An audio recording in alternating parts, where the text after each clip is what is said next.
Hello,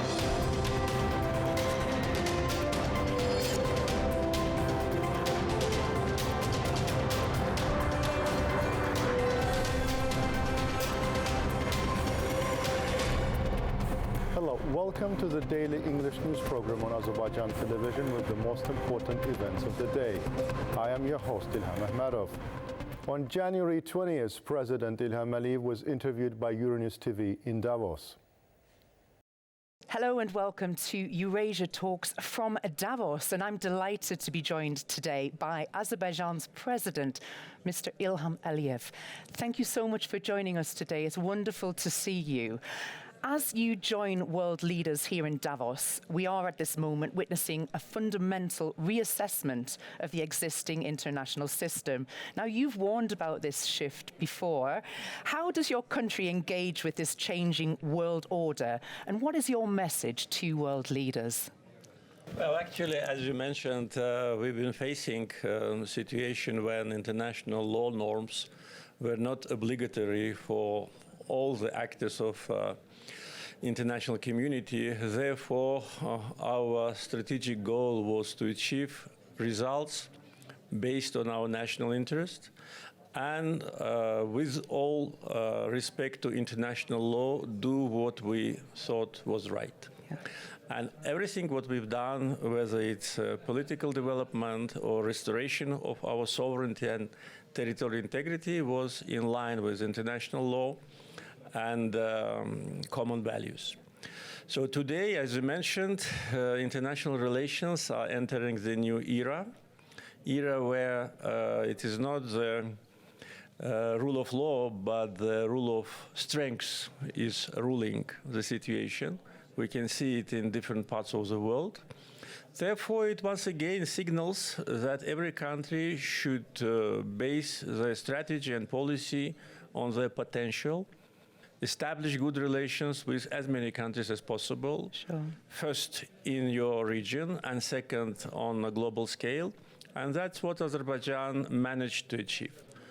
I want to congratulate you. I learned yesterday that you will be receiving the Zayed Humanitarian Award for all of your efforts. And obviously, this brings me on to the next question. Amid the historic peace deal in Armenia, the South Caucasus is evolving fast in a global context, after decades of competing interests, influences, and shifting alliances.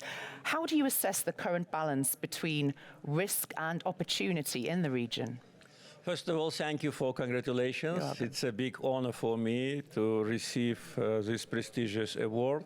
Especially it bears the name of the founder of UAE, late Sheikh Zayed. Mm-hmm. And I consider it as an appreciation of our efforts to establish peace in the Caucasus after more than 30 years of bloodshed, conflict, and wars. Mm-hmm.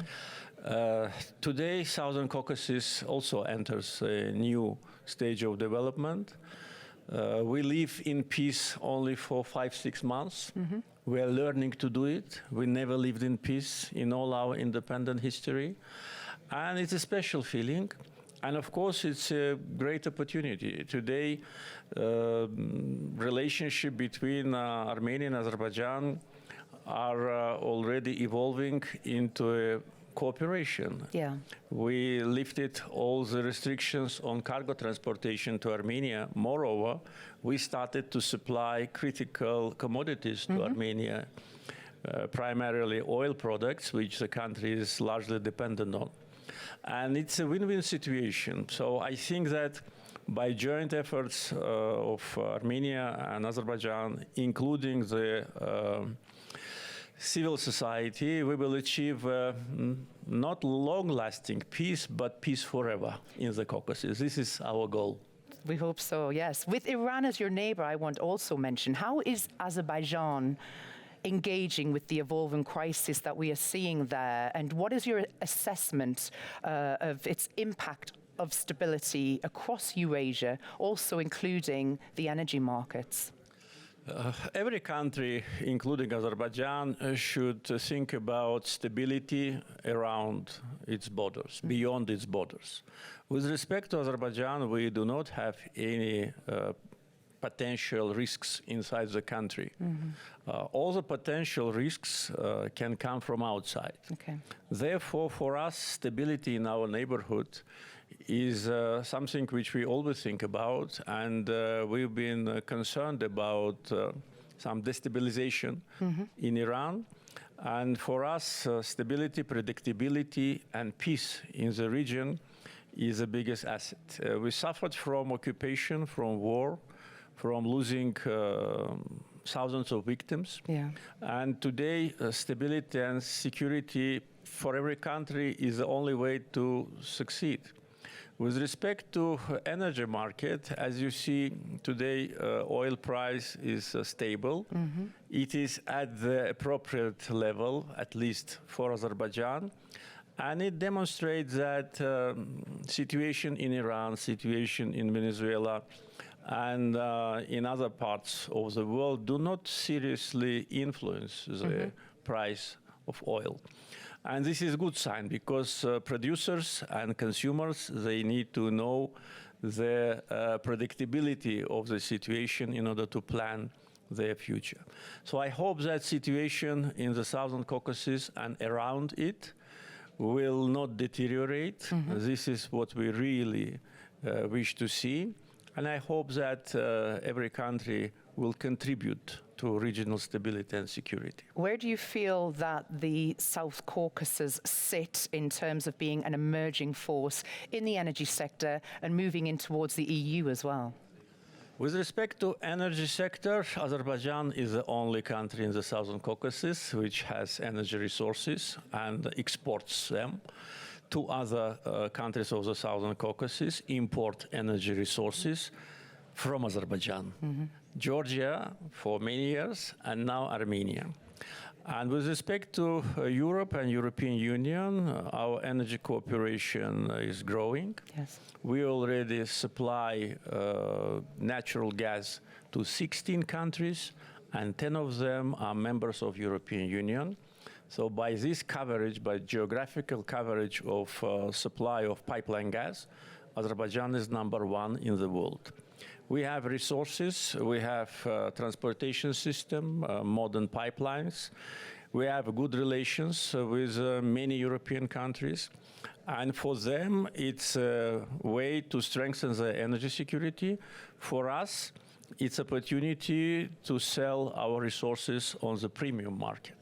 Though we sell gas not only in Europe, we started also to export gas to Syria recently. Yes. But European market, of course, is the best from point of view of prices. How do you feel and how do you react to this constant criticism of Azerbaijan from the EU Parliament?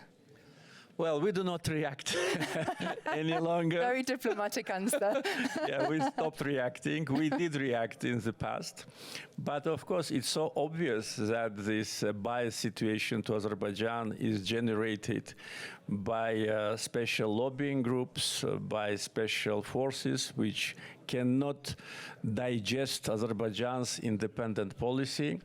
So we actually, for many years, already stopped any cooperation with European Parliament and also with the Parliamentary Assembly of the Council of Europe.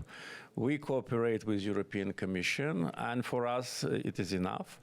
But I think European Parliament puts itself in a very awkward situation, accusing us of what we have never done, including so-called our aggressive position towards Armenia, while Armenia itself appreciates the relationship with Azerbaijan. And last August, the peace deal between Armenia and Azerbaijan was initialed in White House. So I hope that members of European Parliament will find the courage to reconsider their unfair policy towards Azerbaijan. Mr. President, always a pleasure talking to you. Thank you for joining us on Euronews this morning. Thank you for the invitation. Thank you. Always a pleasure. Thank you.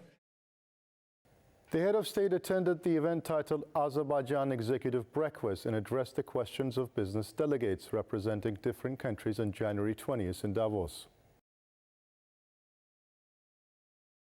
On January 20th, President of the Republic of Azerbaijan, Ilham Aliyev, met with Masroor Barzani, Prime Minister of the Kurdistan region of Iraq, in Davos.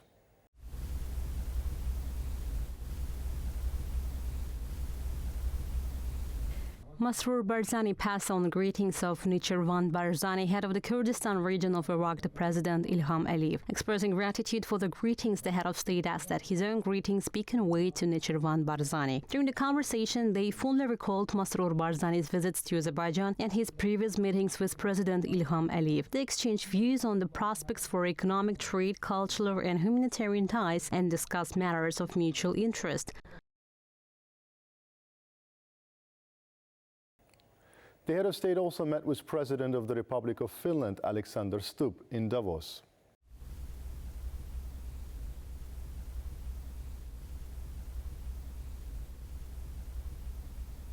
During the conversation, the presidents of Azerbaijan and Finland fondly recalled their previous meetings, noting that those encounters had featured productive discussions on developing relations between the two countries. Both leaders exchanged views on regional issues and touched upon the prospects for cooperation between Azerbaijan and the member states of the Nordic-Baltic Aid Group. At the same time, they highlighted the prospects of Azerbaijan-European Union relations.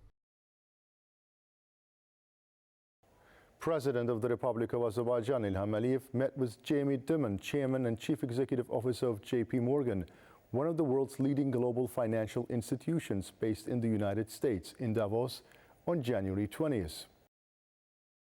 The head of state emphasized the importance of the existing cooperation between the State Oil Fund of the Republic of Azerbaijan, other Azerbaijani entities, and JP Morgan, noting that this partnership is long-term in nature and based on mutual trust. Jamie Dimon highly praised Azerbaijan's position as a reliable partner in international financial markets, stating that the country maintains a stable investment environment and consistently implements sound financial policies. He noted that JP Morgan attached special importance to long-term cooperation with so fast, underscoring that this partnership rests on solid institutional foundations and expressing the company's interest in further deepening cooperation. During the meeting, the company's long-standing cooperation in financing SOCAR's activities was positively highlighted and views were exchanged on future projects related to expanding the partnership between JP Morgan and SOCAR. The sides also exchanged views on Azerbaijan's engagement of JP Morgan to help attract investment in U.S. energy sector, the current situation in global financial markets, the international investment environment, and macroeconomic challenges. Discussions further covered emerging opportunities for institutional investors amid global economic processes, as well as prospects for long-term cooperation. JP Morgan, which manages assets exceeding $4 trillion, operates in the banking, investment, and asset management sectors. With a history spanning more than 200 years, the company ranks among the world's largest and most diversified financial institutions. On January 20th, President of the Republic of Azerbaijan, Ilham Aliyev, met with Odile Renaud-Bassot, President of the European Bank for Reconstruction and Development, on the sidelines of the World Economic Forum in Davos. During the conversation, the sides expressed satisfaction with the established cooperation between Azerbaijan and the European Bank for Reconstruction and Development, noting a number of successful projects implemented by the bank in the country. In this context, reference was made to various projects carried out by the EBRD in several regions of Azerbaijan, including Ganja and Sheki, particularly in the water sector. Discussions were also held on the financing of projects envisaged under the state program for the improvement of water supply, wastewater, and stormwater systems in Baku in the Absheron Peninsula for 2026 to 2035. The meeting also featured an exchange of views on cooperation in the renewable energy sector, the modernization of Nakhchivan's transport system, and the financing of household waste management projects in various regions of the country. The conversation further touched upon the measures undertaken by the state to develop Azerbaijan's banking sector, promote entrepreneurship, and create an effective investment environment for local and foreign business people. As part of the annual meeting of the World Economic Forum in Davos, a panel session titled Defining Eurasia's Economic Identity was held. President of the Republic of Azerbaijan, Ilham Aliyev, attended the event. On January 20th, President of the Republic of Azerbaijan, Ilham Aliyev, met in Davos with Larry Fink, CEO of BlackRock, one of the world's leading asset management firms, and Adebayo Ogunlesi, founding partner and chairman and chief executive officer of Global Infrastructure Partners, a company within the BlackRock Group. The conversation focused on the current status and prospects for cooperation between the State Oil Fund of the Republic of Azerbaijan and BlackRock, as well as potential investment opportunities in Azerbaijan's infrastructure sector. As part of the head of state's visit to Davos, emphasis was placed on the significance of signing a memorandum of intent for long-term cooperation between SOFAS, BlackRock, and its subsidiary Global Infrastructure Partners, a global infrastructure investment management firm. The document envisages continuing the existing partnership within a long-term strategic framework and exploring potential investment opportunities in Azerbaijan under an international infrastructure investment platform. Under the Memorandum of Intent, SOFAS plans to consider capital commitments of up to $1.5 billion over the next 3 to 4 years into infrastructure funds managed by GIP and joint investment opportunities. Within the cooperation framework, assessments will be conducted of potential investment prospects in Azerbaijan for data centers and infrastructure serving regional cloud and artificial intelligence demand, as well as partnership opportunities in the airport infrastructure sector, taking into account GIP's operational and management expertise. Evaluating investment opportunities in infrastructure assets in Azerbaijan or related to the country is one of the key directions of the cooperation. The Memorandum of Intent will contribute to strengthening SOFA's position in the global investment ecosystem, further expanding cooperation with international partners, and forming long-term investment opportunities in Azerbaijan's strategically important infrastructure sectors. At the conclusion of the meeting, a ceremony for the exchange of the Memorandum of Intent was held with the participation of the President of Azerbaijan. On January 20th, President of the Republic of Azerbaijan, Ilham Aliyev, met in Davos with Sheikh Mohammed bin Abdulrahman bin Yassim Al Thani, Prime Minister and Minister of Foreign Affairs of the State of Qatar. The Prime Minister conveyed the greetings of the Sheikh Tamim bin Hamad Al Thani, Amir of the State of Qatar, to the head of state. President Ilham Aliyev expressed gratitude for the greetings and asked that his own regards be conveyed to the Emir of Qatar. During the meeting, they hailed the current level of relations between the two countries. They emphasized that there is broad potential for further development of cooperation across multiple areas, including the economic and trade spheres. Both sides expressed confidence that the close ties between Azerbaijan and Qatar will continue to strengthen in the future. The successful cooperation between the two countries in restoring Syria's energy supply through the delivery of Azerbaijani gas by SOCAR was highlighted. The conversation included an exchange of views on issues of mutual interest. President of the Republic of Azerbaijan, Ilham Aliyev, shared a post on his social media accounts on the occasion of the 20th January tragedy. The post reads, "May Allah rest the souls of all our martyrs in peace." President Ilham Aliyev shared a video on his social media accounts regarding his visit to the Alley of Martyrs in connection with the 20th January tragedy.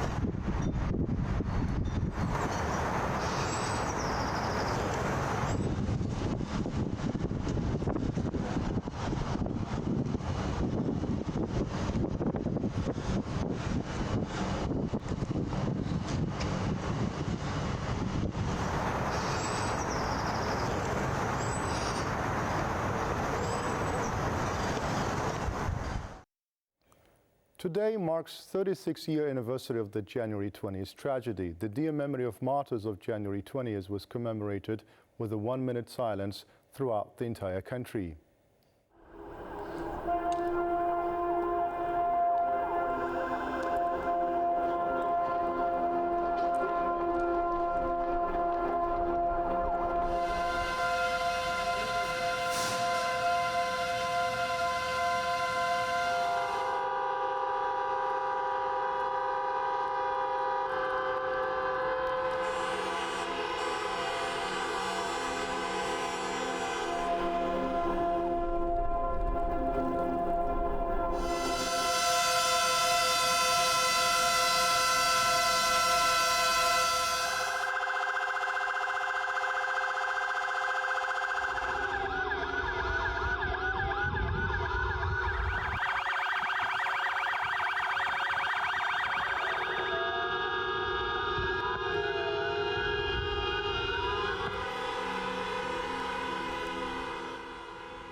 We once again declare our determination to continue consistent efforts and resolute measures to prevent the recurrence of crimes against humanity and international law, such as those committed against our people on 20th January, reads the statement of the Ministry of Foreign Affairs circulated on the occasion of the 36th anniversary of January 20th tragedy.